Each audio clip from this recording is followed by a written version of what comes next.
Many children don't learn language one word at a time. Gestalt Language Processors, or GLPs, acquire language top-down. They memorize entire auditory soundtracks, like a movie quote or a familiar song, before they understand the individual words inside those chunks. Instead of forcing single words right away, we support the child as they naturally break these long scripts down through the 6 stages of natural language acquisition. Stage 1 is about language gestalts. If a child chants a line from a movie during bath time, your strategy is to join them. Repeat the exact script back, matching their specific rhythm and pitch. These scripts might sound slurred, but they aren't nonsense.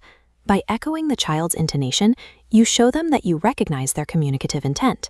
This validation creates a sense of safety. When a child feels their soundtrack is understood, they develop the trust necessary to begin experimenting with the language itself.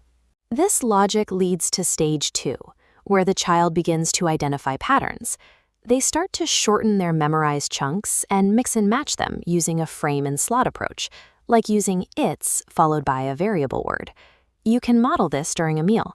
If they use a familiar phrase for a snack, reply using that framework but swap the variable, modeling "let's get rice" instead of "let's get cookies." By stage 3, the child recognizes that language can be isolated into single referential words. While getting dressed, they might identify a specific object, like a sock, without needing the entire multi-word script it was once attached to. The challenge here is avoiding brand new gestalts. If you respond with a full sentence, the child might just memorize the whole string again.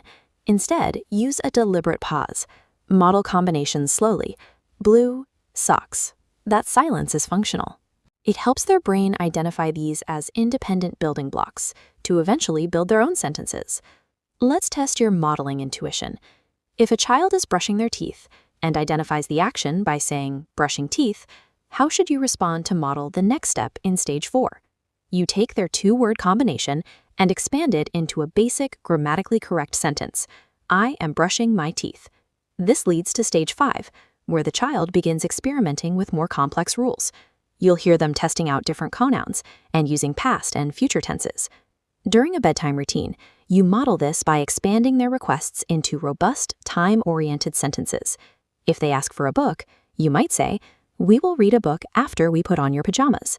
With stage 3 words acting as individual units, they can construct their own grammar. Your stage 5 modeling provides the blueprints. By stage 6, the child acquires a complete grammatical system. They self-generate original thoughts, like explaining the steps to clean up their toys. Your role shifts to active conversation. Instead of feeding back sentences, ask expanding questions, like, "What should we do next?" These stages follow a specific neurological sequence. Progressing through earlier steps is what allows the later, complex language skills to develop successfully.